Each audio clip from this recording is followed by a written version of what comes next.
ابھی ابھی کوئی بچہ پیدا ہوا ہو۔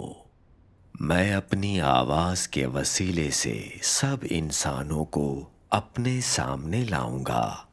اس کے بعد سے میں باضابطہ طور پر نسل انسانی میں شامل ہو جاؤں گا تاکہ وہ میری عبادت کرنے آئیں۔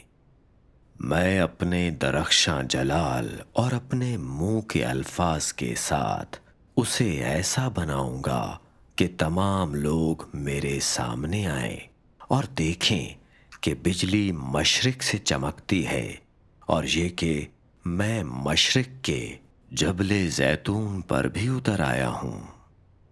وہ دیکھیں گے کہ میں پہلے ہی زمین پر طویل عرصے سے ہوں، اب یہودیوں کے بیٹے کی حیثیت سے نہیں بلکہ مشرق کی بجلی کی حیثیت سے، کیونکہ مجھے دوبارہ زندہ ہوئے بہت وقت ہو چکا ہے اور میں بنی نوع انسان کے درمیان سے چلا گیا تھا اور جلال کے ساتھ لوگوں کے درمیان دوبارہ ظاہر ہوا ہوں۔ وہ میں ہی ہوں جس کی اب سے پہلے بے شمار ادوار سے پرستش کی جاتی تھی۔ میں وہ شیرخوار بچہ بھی ہوں جسے بنی اسرائیل نے اب سے بے شمار ادوار پہلے چھوڑ دیا تھا۔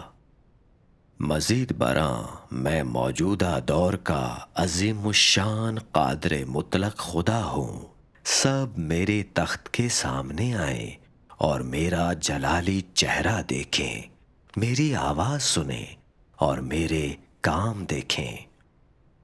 یہ میری منشا کی کلیت ہے، یہ میرے منصوبے اور ساتھ ہی ساتھ میرے انتظام کے مقصد کا اختتام اور عروج ہے۔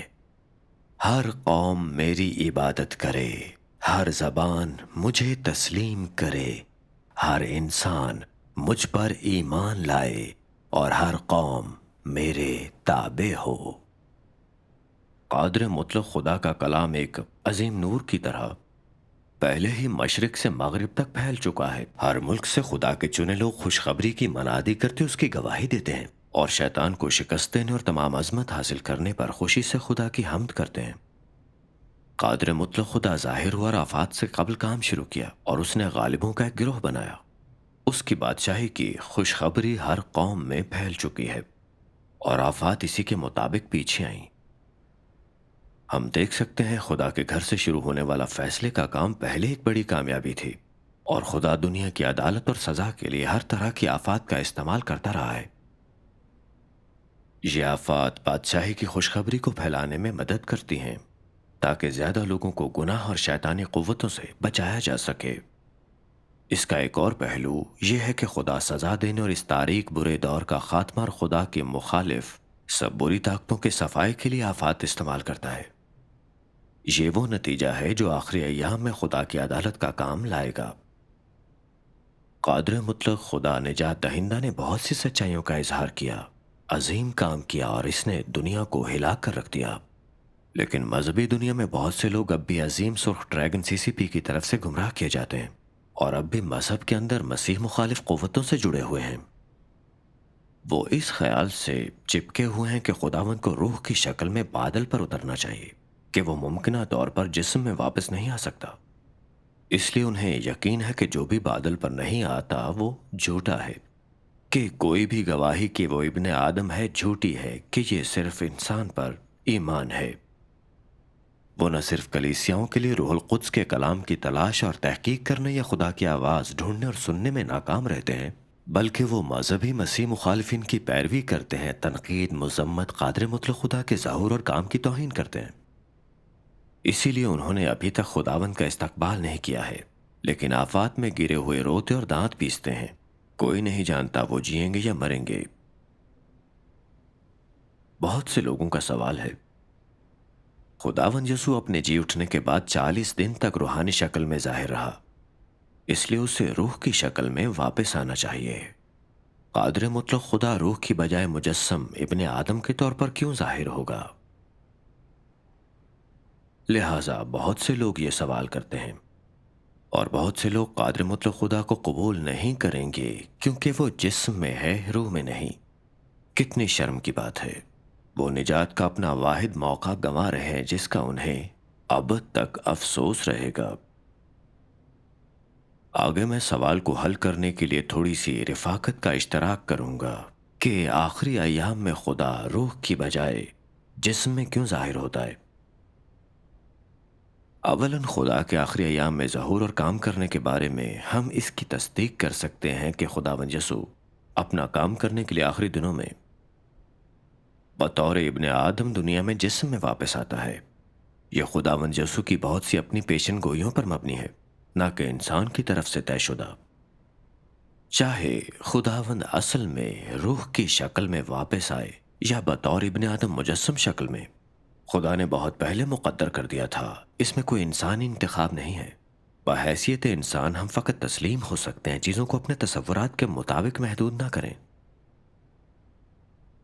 در حقیقت اگر خدا کی پہلے سے طے شدہ ظہور کی شکل انسانی تصورات کے مطابق نہیں بھی ہوتی تو یہ بہترین ہے اور ہماری نجات کے لیے سب سے زیادہ بامعنی اور فائدہ مند بھی۔ یہ غلط نہیں ہو سکتا۔ ہم اپنے تخیل کی بنیاد پر اس سے رجوع نہیں کر سکتے۔ ہمیں لازماً عقل مند کنواریاں بننا چاہیے، بے وقوف نہیں۔ خداوند کے ظہور کے خیر مقدم کا یہی طریقہ ہے۔ لوگ بادل پر اترنے والے خداوند کے علاوہ کسی اور کو قبول کرنے سے انکار مجسم ابن آدم کو رد کرتے ہوئے اپنی محدودیت کے مطابق انکار کر سکتے ہیں۔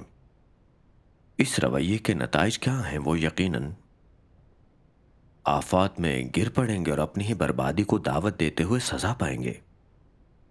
اگر ہم عقل مند کنواریاں ہیں، ہمیں وہی کرنا چاہیے جو خدا چاہتا ہے۔ اس کے استقبال کے لیے اس کی آواز کو تلاش کرنا چاہیے، خواہ وہ جو شکل بھی اپنائے، بخوشی اس کو قبول کرنا اور تسلیم ہونا چاہیے، نہ کہ اپنے لیے انتخاب کی کوشش کریں، ورنہ ہم بے وقوف کنواریاں بن جائیں گی، تباہی میں گرتے روتے اور اپنے دانت پیستے ہوئے۔ تو آخری ایام میں واقعی کیا ہوتا ہے؟ کیا خدا روح کی شکل میں واپس آتا ہے یا بطور ابن آدم؟ آئیے پہلے اس پر بات کرتے ہیں کہ آیا خدا کی روح کے ساتھ بات چیت کرنا آسان ہے یا ابن آدم کے ساتھ؟ کیا اس کے لیے روح کے ذریعے ہم سے بات کرنا آسان ہے یا جسم کے ذریعے؟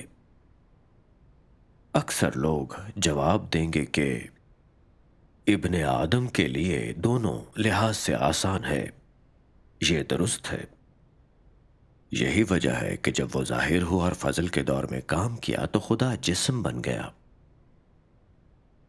خداوند یسوع ابن آدم تھا، وہ بنی نوع انسان کے درمیان رہا، کھاتے پیتے اور ہمارے ساتھ رہتے ہوئے۔ بہت سے لوگ خداوند کی پیروی کرتے، رفاقت کرتے، بولتے اور اس کے ساتھ تعامل کرتے تھے۔ یہ آزادانہ، آسان اور بغیر کسی حد بندی کے تھا۔ ان سب نے خداوند یسوع کے جمال کا مشاہدہ کیا۔ خداوند کی طرف سے سیرابی اور معاونت پانے والے لوگ سچائیاں سیکھنے کے قابل تھے۔ خداوند کی سچائیاں بیان کرنے کے بعد اسے صلیب پر میخوں سے جڑ دیا گیا تھا، بنی نوع انسان کا کفارہ گناہ بن گیا۔ خداوند یسوع کو اپنا نجات دہندہ تسلیم کر کے، اعتراف اور توبہ کر کے کوئی بھی گناہ معاف کرا سکتا ہے۔ تب وہ اپنے گناہوں کی معافی اور خدا کی طرف سے عطا کردہ فضل کے سکون اور خوشی سے مستفید ہو سکتے تھے۔ خداوند کے مصلوب ہونے، دوبارہ زندہ ہونے اور پھر اس کے آسمان پر چڑھنے کے بعد زیادہ سے زیادہ لوگوں نے اس خوشخبری کا اشتراک شروع کر دیا۔ یسوع مسیح کے بطور نجات دہندہ خدا کے ظہور کی گواہی دینے لگے۔ خداوند یسوع کی خوشخبری بہت پہلے دنیا کے ہر ملک میں پہنچ گئی تھی۔ اس سے ثابت ہوتا ہے کہ خدا ابن آدم کے طور پر جسم بن کر بنی نوع انسان کو چھڑانے اور بچانے کے لیے سب سے زیادہ مؤثر ہے۔ لوگ خدا کی روح کو دیکھ اور چھو نہیں سکتے، وہ اس سے اس طرح تعامل نہیں کر سکتے۔ ہم خدا کی روح کے ساتھ بات چیت نہیں کر سکتے۔ جب خدا کی روح بولتی ہے تو سب خوف سے کانپتے ہیں۔ ہم اس طرح بات چیت کیسے کر سکتے ہیں؟ مزید برآں خدا کی روح کو مصلوب کرنے کا کوئی طریقہ نہیں تھا۔ جسے لوگ دیکھ یا چھو نہیں سکتے اسے کیسے مصلوب کیا جا سکتا ہے؟ ٹھیک ہے، یہ ہمیں بتاتا ہے کہ خدا کے لیے ابن آدم کے طور پر کام کرنا بہتر ہے۔ خدا کی تقدیس تب ہوئی جب یسوع نے انسانوں کو چھڑانے کے لیے اپنا کام پورا کیا۔ یہ سب کے دیکھنے کے لیے واضح ہے۔ ہم خداوند یسوع کے کام کے حقائق سے یقین کر سکتے ہیں۔ کہ نوع انسانی کو بچانے کے خدا کے کام میں خواہ وہ خلاصی کا کام ہو یا آخری ایام کا فیصلے کا کام، ابن آدم کے طور پر مجسم ہونا سب سے بڑھ کر موضوع ہے جس کے بہتر نتائج برآمد ہوتے ہیں۔ نیز خدا کا آخری ایام میں ابن آدم کے طور پر مجسم ہونا خداوند یسوع کی پیشن گوئیوں کو پورا کرتا ہے۔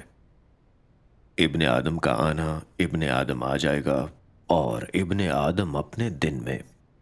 جو لوگ انجیل کو اچھی طرح جانتے ہیں وہ دیکھ سکتے ہیں کہ خداوند کے الفاظ پورے ہو چکے ہیں۔ تو کیوں لوگ ابن آدم کے ظہور اور کام کے بارے میں تصورات سے چمٹے رہتے ہیں؟ کیوں بہت سے لوگ اب بھی اصرار کرتے ہیں کہ خداوند روح کی شکل میں بادل پر اترے گا؟ یہ واقعی احمقانہ اور جاہلانہ بات ہے۔ خدا ابن آدم کے طور ظاہر ہو کر پوشیدگی میں عاجزی سے کام کرتا ہے، صرف اس لیے نہیں کہ یہ سب سے زیادہ مؤثر ہے، بلکہ اس لیے بھی کہ ہم خدا کے مزاج کو دیکھ سکیں اور اس کی عاجزی اور پوشیدگی کتنی پیاری ہے۔ خدا بنی نوع انسان سے بطور ابن آدم براہ راست ملاقات کرتا ہے، ہمارے روبرو کھاتا پیتا اور ہمارے ساتھ رہتا ہے، ہماری سیرابی گلہ بانی اور ہمیں بچانے کے لیے سچائی کا اظہار کرتا ہے۔ یہ خدا کی عظیم محبت ہے۔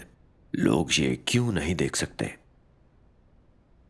جیسا کہ قادر مطلق خدا کہتا ہے، انسان کو بچانے کا کام خدا براہ راست روح کے طریقہ کار اور روح کی شناخت استعمال کرتے ہوئے نہیں کرتا، کیونکہ اس کی روح کو انسان نہ تو چھو سکتا ہے اور نہ ہی دیکھ سکتا ہے، نہ انسان قریب جا سکتا ہے۔ اگر اس نے روح کے تناظر کو استعمال کرتے ہوئے براہ راست انسان کو بچانے کی کوشش کی تو انسان اس کی نجات کے حصول کے قابل نہیں ہوگا۔ اگر خدا نے ایک تخلیق شدہ انسان کی ظاہری شکل نہ اپنائی تو انسان کے لیے یہ نجات حاصل کرنے کا کوئی راستہ نہیں ہوگا، کیونکہ انسان کے پاس اس تک پہنچنے کا کوئی راستہ نہیں ہے۔ اسی طرح جیسے کہ کوئی بھی یہوہ کے بادل کے قریب نہیں جا سکتا تھا۔ صرف ایک تخلیق شدہ انسان بننے سے، یعنی صرف اپنا کلام گوشت پوست کے جسم میں ڈالنے سے جو کہ وہ بننے والا ہے، وہ ذاتی طور پر ان تمام لوگوں پر کلام سے عمل کر سکتا ہے جو اس کی پیروی کرتے ہیں۔ صرف اس وقت ہی انسان ذاتی طور پر اس کا کلام دیکھ اور سن سکتا ہے، مزید برآں اس کے الفاظ کے تصرف میں داخل ہو سکتا ہے، اور اس طریقے سے وہ مکمل طور پر بچایا جا سکتا ہے۔ اگر خدا جسم نہ بنتا تو گوشت اور خون سے بنے انسانوں میں سے کوئی بھی ایسی عظیم نجات حاصل کرنے کے قابل نہیں ہوتا، اور نہ ہی کوئی ایک شخص بھی بچایا جا سکتا۔ اگر خدا کی روح براہ راست بنی نوع انسان کے درمیان کام کرتی تو تمام انسانیت ہلاک ہو جاتی، یا پھر خدا کے ساتھ رابطے کا کوئی طریقہ نہ ہونے کے باعث وہ مکمل طور پر شیطان کے اسیر ہو جاتی۔ خدا صرف گوشت پوست کا جسم بن کر ہی انسانوں کے ہمراہ زندگی گزار سکتا ہے، دنیاوی مصائب کا تجربہ کر سکتا ہے، اور گوشت پوست کے عام جسم میں زندہ رہ سکتا ہے۔ صرف اسی طریقے سے وہ انسانوں کو عملی طریقہ فراہم کر سکتا ہے جس کی تخلیق شدہ انسانوں کی حیثیت سے انہیں ضرورت ہے۔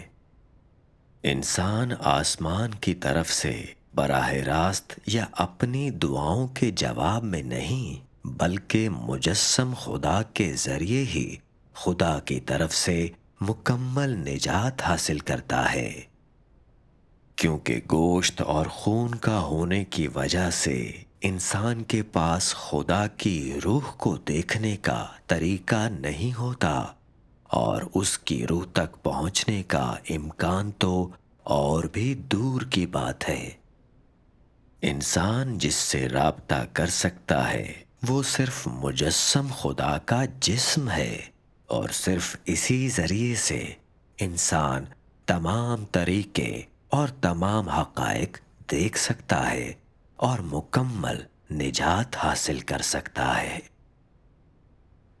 بدعنوان انسان کے لیے سب سے زیادہ اہمیت کا حامل وہ کام ہے جو درست الفاظ اور حصول کے لیے واضح اہداف فراہم کرے اور جسے دیکھا اور چھوا جا سکے۔ صرف حقیقت پسندانہ کام اور بر وقت رہنمائی ہی انسان کے ذوق کے مطابق ہوتی ہے، اور صرف حقیقی کام ہی انسان کو اس کے بدعنوان اور بد چلن مزاج سے بچا سکتا ہے۔ یہ صرف مجسم خدا کے ذریعے ہی حاصل ہو سکتا ہے۔ صرف مجسم خدا ہی انسان کو اس کے سابقہ بدعنوان اور برے مزاج سے بچا سکتا ہے۔ قادر مطلق خدا کا کلام بہت واضح ہے۔ صرف آخری ایام کی عدالت کے لیے جسم بن کر کیا خدا کاملاً انسانوں کی تطہیر اور بچا سکتا ہے اور ہمیں ایک خوبصورت منزل تک لے جا سکتا ہے؟ ہم نے قادر مطلق خدا کو اپنے درمیان اپنے ساتھ رہتے ہوئے بذات خود دیکھا ہے، سچائی پر رفاقت کرنے اور مسائل کے حل کے لیے ہمیشہ دستیاب۔ وہ اپنا کلام لکھ کر اور ہمیں سچائی فراہم کر کے بنی نوع انسان کی بدعنوانی کا مشاہدہ کرتا ہے۔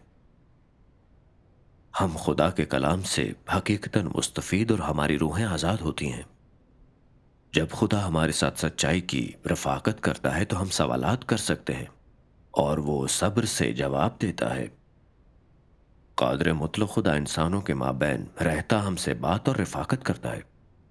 ہمارا ہر لفظ، ہمارا ہر اشارہ، یہاں تک کہ ہمارا ہر خیال، سب کچھ خدا کے سامنے روز روشن کی طرح یہاں ہے۔ وہ کبھی بھی سچائیوں کا اظہار کر سکتا ہے۔ ہمارے شیطانی مزاج اور اس کے بارے میں ہمارے گمانوں اور تصورات کو اجاگر کرنا ہمارے ایمان کی خامیوں اور ہماری جستجو کے نقطہ نظر کو درست کر سکتا ہے۔ اس طرح خدا جسم میں ذاتی طور پر ہمیں سیراب کرتا اور ہماری گلہ بانی کرتا ہے، روبرو ہمیں تعلیم دیتا اور مدد کرتا ہے۔ یہ ہمارے لیے شاندار اور دل کو گرما دینے والا تجربہ ہے۔ خدا بے حد پیارا اور قابل رسائی ہے۔ ہم خدا کے ان گنت خوبصورت پہلوؤں کو دیکھتے ہیں اور اپنے دلوں کی تہ سے اس سے پیار کرتے ہیں۔ مسیح بہت سی سچائیوں کا اظہار اور بڑا کام کر رہے ہیں، لیکن وہ بہت ہی عاجز اور پوشیدہ ہے، شیخی نہیں بگھارتا اور نہ خود کو خدا کے طور پر ظاہر کرتا ہے۔ وہ ہم سے بے تکلفی اور گرم جوشی سے تعامل کرتے ہیں، اپنی بات سننے پر کبھی مجبور نہیں کرتے۔ مسیح میں تکبر یا گھمنڈ کا شائبہ تک نہیں ہے۔ مسیح کے الفاظ قابل بھروسہ ہیں، جھوٹ، دکھاوے اور چالوں سے پاک۔ وہ ہمارے ساتھ خاندان کے افراد جیسا برتاؤ کرتا ہے، ہمارے ساتھ خلوص سے بات چیت کرتا اور گپ شپ لگاتا ہے۔ یہ ہمارے دلوں کو گرمانے والا ہے۔ ہم دیکھ سکتے ہیں کہ مسیح کی انسانیت میں کوئی بدعنوانی نہیں ہے۔ اس کے پاس عام انسانیت ہے، ایک مہربان مقدس انسانیت۔ مسیح ہماری تربیت، معاونت اور رہنمائی کے لیے کبھی بھی کہیں بھی سچائی کا اظہار کر سکتا ہے۔ ہم اس سے بھی زیادہ یقین رکھتے ہیں کہ مسیح نہ صرف عام انسانیت بلکہ ایک الوہی جوہر کا بھی حامل ہے۔ وہ واقع میں خدا کا ظہور ہے، جسم میں عملی خدا۔ اب تک مسیح کی پیروی کرتے ہوئے ہم جانتے ہیں کہ مسیح ہی سچائی، طریقہ اور زندگی ہے۔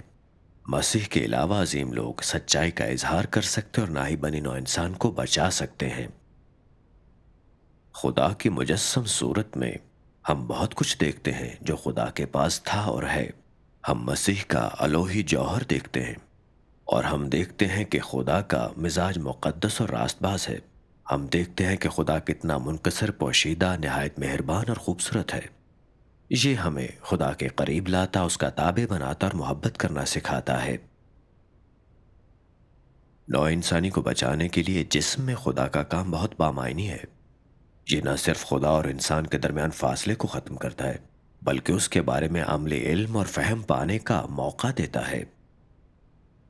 یہ خدا کے عملی کام کی بدولت ہے کہ ہم بتدریج سچائی کو سمجھیں اور حقیقت میں داخل ہوں، اپنے آپ کو بہت سے بدعنوان مزاجوں سے چھٹکارا دلائیں، جیسے تکبر اور دھوکہ دہی سے، حقیقی انسان سے مشابہت والی زندگی گزاریں اور خدا کی نجات کا فضل حاصل کریں۔ آخری ایام کے خدا کے کام کی بدولت ہمیں گہرا احساس ہوتا ہے جسم میں خدا کا کام کتنا عملی، کتنا حقیقی ہے۔ اگر خدا مجسم نہ بنا ہوتا تو ہم کبھی ایسی حقیقی سیرابی اور رزق حاصل کرنے کے قابل نہ ہوتے۔ بہت کم سچائی کو سمجھتے اور حاصل کر پاتے، گناہ ترک کرتے اور خدا کی طرف سے بچا لیے جاتے۔ یہ صرف جسم میں اپنا عدالت کا کام انجام دینے والے خدا کی طرف سے حاصل کیا جا سکتا ہے۔ تو اب سب کو واضح دیکھنا چاہیے کہ نو انسانی کی مکمل پاکی اور نجات واسطے خدا آخری ایام میں جسم بن جاتا ہے، سچائی کا اظہار اور اپنا عدالت کا کام کرتا ہے۔ اگر خدا نے ظاہر ہونا اور روح میں کام کرنا تھا تو ہم خراب لوگوں کے پاس سچائی کو حاصل کرنے کا موقع نہ ہوتا، اور ہم بدعنوانی سے جان چھڑانے اور خدا کی نجات کے قابل نہ ہوتے۔ اس میں شک کا شائبہ تک نہیں۔ تاہم بہت سے لوگ دیکھتے ہیں کہ قادر مطلق خدا نے لاتعداد سچائیوں کا اظہار کیا ہے اور تسلیم کرتے ہیں کہ اس کے کلام میں اختیار اور طاقت ہے، لیکن چونکہ وہ ابن آدم ہے جس کی شکل حسب معمول اور عام سی ہے، وہ قادر مطلق خدا کی مذمت کرتے ہیں، کہتے ہوئے کہ وہ ایک آدمی ہے، خدا نہیں، حتیٰ کہ وہ اس کے ظہور اور کام کی دیوانہ وار مزاحمت، مذمت اور توہین کرتے ہیں۔ ہم یہ سوچے بنا نہیں رہ سکتے کہ 2000 سال قبل جب خداوند یسوع کام کرنے آیا تھا، چونکہ خداوند یسوع کی شکل عام سی تھی، فریسیوں نے ایسا سلوک کیا جیسے ایک عام آدمی ہو اور اس پر تنقید کرتے ہوئے کہا، کیا یہ ناصری نہیں ہے؟ کیا یہ بڑھئی کا بیٹا نہیں ہے؟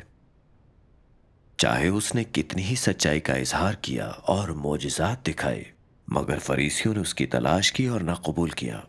اس کی بجائے تنقید کی، کہتے ہوئے کہ وہ بدروحوں کے شہزادے کی مدد سے بدروحوں کو نکال رہا ہے، اور بالآخر اسے صلیب پر میخوں سے چڑھ دیا اور سب سے گھناؤنا گناہ کیا۔ وہ خدا کی طرف سے لعنت اور سزا یافتہ تھے۔ خدا اب ظاہر ہوا ہے اور ابن آدم کے طور پر 2 بار کام کیا ہے، تو لوگ اسے کیوں نہیں پہچانتے بلکہ مسیح کی مخالفت، مذمت اور اسے مسترد کرتے ہیں؟ وہ کہاں غلطی کر رہے ہیں؟ یہ اس لیے ہے کہ وہ صرف باہری حالت دیکھتے ہیں کہ مسیح ایک عام شخص کی طرح نظر آتا ہے۔ وہ تحقیق نہیں کرتے اور اس کی ظاہر کردہ سچائیوں کو نہیں پہچانتے۔ وہ مسیح کے الوہی جوہر کو نہیں دیکھ پاتے، بلکہ انسانی تصورات کی وجہ سے مسیح سے لڑتے اور مذمت کرتے ہیں، اس لیے انہیں سزا دی اور لعنت کی جاتی ہے۔ انجیل کہتی ہے، جو بیٹے پر ایمان لائے ہمیشہ کی زندگی اس کی ہے، جو بیٹے پر ایمان نہیں رکھتا خدا کا غضب اس پر رہتا ہے۔ جو بھی ابن آدم کی مخالفت کرتا ہے وہ روح القدس کی توہین کے گناہ کا ارتکاب کر رہا ہے، اور اس دنیا یا آخرت میں معاف نہیں کیا جا سکتا۔ عقل مند کنواریوں کو سچائی تلاش اور خدا کی آواز پر دھیان دینا چاہیے۔ آخری دنوں میں خداوند کی واپسی بطور ابن آدم ہے، بولتا اور کام کرتا ہوا۔ اسے قبول کرنے والے وہ ہیں جو سچائی سے محبت کرتے ہیں۔ جو لوگ ابن آدم کا انکار، مخالفت و مذمت کرتے ہیں، سچائی کو حقیر جانتے ہیں۔ خدا سب کو ابن آدم کے ظہور اور کام کے ذریعے ظاہر کرتا ہے کہ وہ کیا ہیں۔ یہ خدا کی حکمت ہے اور یہ اس کی قدرت کاملہ ظاہر کرتا ہے۔ آخر میں آئیے خدا کے کلام کے چند اقتباسات پر نظر ڈالتے ہیں۔ قادر مطلق خدا کہتا ہے، اس بار خدا روحانی جسم میں نہیں بلکہ بہت ہی عام جسم میں کام کرنے آتا ہے۔ مزید برآں یہ نہ صرف دوسری بار مجسم ہونے والے خدا کا جسم ہے، بلکہ یہ وہ جسم بھی ہے جس کے ذریعے خدا گوشت پوست کی صورت میں آتا ہے۔ یہ نہایت عام بدن ہے۔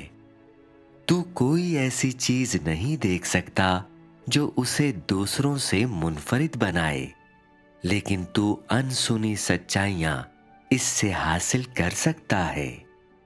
یہ غیر معمولی جسم خدا کی جانب سے سچائی کے تمام الفاظ مجسم کرتا ہے۔ آخری ایام میں خدا کا کام انجام دیتا ہے اور بشر کے سمجھنے کے لیے خدا کے تمام تر مزاج کا اظہار کرتا ہے۔ کیا تو جنت میں خدا کو دیکھنے کی شدید خواہش نہیں رکھتا؟ کیا تو جنت میں خدا کو سمجھنے کی شدید خواہش نہیں رکھتا؟ کیا تو بنی نوع انسان کی منزل دیکھنے کی شدید خواہش نہیں رکھتا؟ وہ تجھے یہ تمام راز بتائے گا، وہ راز جو کوئی بشر تجھے بتانے کے قابل نہیں تھا، اور یہ تجھے وہ سچائیاں بھی بتائے گا جو تو نہیں سمجھتا۔ وہ بادشاہی کے لیے تیرا دروازہ ہے اور نئے دور میں تیرا رہنما۔ ایسا معمولی جسم اپنے اندر بہت سے ناقابل ادراک راز لیے ہوئے ہے۔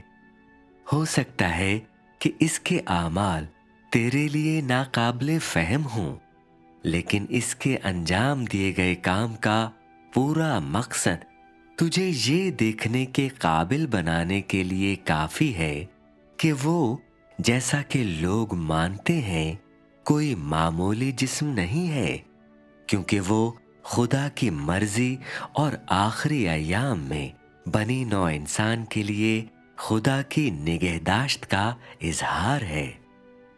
اگرچہ تجھے اس کی باتیں آسمان و زمین ہلا دینے والی نہیں لگیں گی، اگرچہ اس کی آنکھیں آگ کے شعلے کی مانند نہیں لگیں گی، اور اگرچہ تجھے اس کا نظم و ضبط لوہے کی سلاخ کی طرح سخت نہیں ملے گا، اس کے باوجود تو اس کی باتوں سے سمجھ سکے گا کہ خدا غضبناک ہے، اور یہ جان سکے گا کہ خدا بنی نوع انسان پر رحم کر رہا ہے۔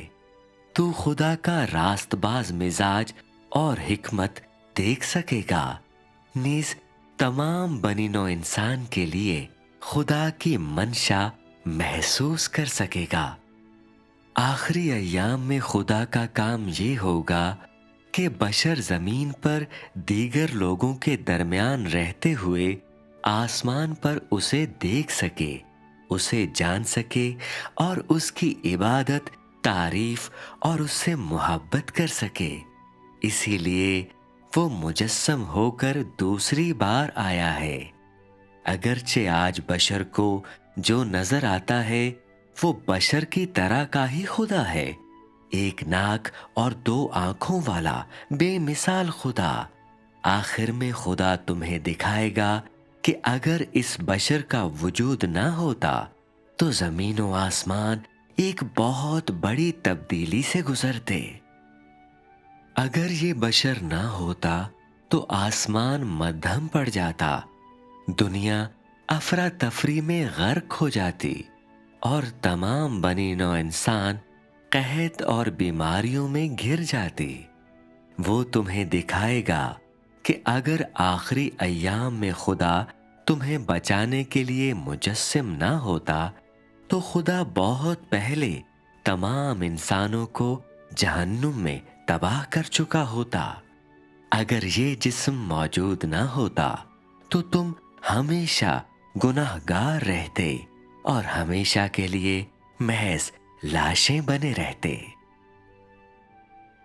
تمہیں معلوم ہونا چاہیے کہ اگر یہ جسم موجود نہ ہوتا تو تمام بنی نوع انسان کو ایک ناقابل تلافی آفت کا سامنا کرنا پڑتا، اور اس سے بھی زیادہ سخت عذاب سے بچنا ناممکن ہو جاتا جو خدا آخری ایام میں بنی نوع انسان کو دے گا۔ اگر یہ عام جسم پیدا نہ کیا جاتا تو تمہاری حالت یہ ہوتی کہ زندگی کی بھیک مانگتے لیکن جی نہ سکتے، مرنے کی دعا کرتے لیکن مر نہ سکتے۔ اگر یہ جسم موجود نہ ہوتا تو آج تم سچائی حاصل کرنے اور خدا کے عرش کے سامنے آنے کے قابل نہ ہوتے، بلکہ تمہیں اپنے سنگین گناہوں کی وجہ سے خدا کی طرف سے سزا ملتی۔ کیا تمہیں پتا ہے کہ اگر خدا کی جسم میں واپسی نہ ہوتی تو کسی کو نجات کا موقع نہ ملتا، اور اگر یہ جسم نہ ہوتا تو خدا بہت پہلے بڑھاپا ہی ختم کر دیتا۔ اب جب کہ ایسا ہے تو کیا تم اب بھی خدا کا دوسرا مجسم ظہور مسترد کر سکتے ہو؟ چونکہ تم اس عام انسان سے بہت سے فوائد حاصل کر سکتے ہو، تم اسے بخوشی کیوں قبول نہیں کر سکتے؟ آخری ایام میں خدا کا سارا کام اس عام بشر کے ذریعے انجام دیا جائے گا۔ وہ تجھے سب کچھ عطا کرے گا، اور اس سے بڑھ کر وہ تجھ سے متعلق ہر چیز کا فیصلہ کرنے پر قادر ہوگا۔ کیا ایسا بشر ویسا ہو سکتا ہے جیسا تم اسے مانتے ہو؟ اتنا سادہ بشر جس کا تذکرہ کرنا بھی ضروری نہ ہو؟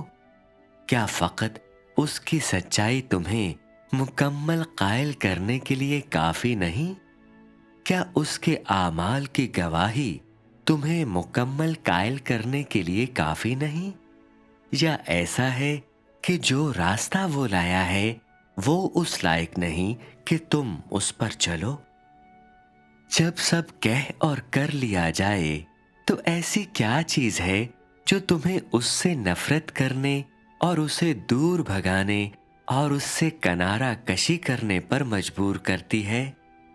یہ وہ بشر ہے جو سچائی کا اظہار کرتا ہے، یہی وہ بشر ہے جو سچائی فراہم کرتا ہے، نیز یہی وہ بشر ہے جو تمہیں پیروی کرنے کا راستہ بتاتا ہے۔ کیا ایسا ہو سکتا ہے کہ تم ان سچائیوں میں خدا کے کام کا سراغ پانے سے قاصر ہو؟ یسوع کے کام کے بغیر نوع انسانی صلیب سے نجات نہیں پا سکتی تھی، لیکن آج کے مجسم ہونے کے بغیر وہ لوگ جو صلیب سے نجات حاصل کرتے ہیں وہ کبھی خدا کی رضا حاصل نہیں کر سکتے، اور نہ ہی نئے دور میں داخل ہو سکتے ہیں۔ اس عام بشر کی آمد کے بغیر تمہیں کبھی خدا کا حقیقی چہرہ دیکھنے کا موقع نہیں ملتا، اور نہ ہی تم اس کے اہل ہوتے، کیونکہ تم وہ تمام چیزیں ہو جنہیں بہت پہلے فنا ہو جانا چاہیے تھا۔ خدا کے دوسری بار مجسم ہو کر آنے کی وجہ سے خدا نے تمہیں معاف کر دیا اور تم پر رحم کیا۔ اس کے باوجود آخر میں جو الفاظ میں تم سے کہوں گا وہ یہ ہیں: یہ عام بشر جو خدا کا مجسم ہے تمہارے لیے انتہائی اہمیت کا حامل ہے۔ یہ وہ عظیم چیز ہے جو خدا پہلے ہی انسانوں میں کر چکا ہے۔ ہمارے پاس آج آپ کے لیے اتنا ہی ہے۔ اگر آپ مزید سچائیاں جاننا چاہتے ہیں یا کوئی سوال پوچھنا چاہتے ہیں، ہم نیچے تبصرہ چھوڑنے پر آپ کا خیر مقدم کرتے ہیں۔ ہم آپ کو اگلی بار ملیں گے۔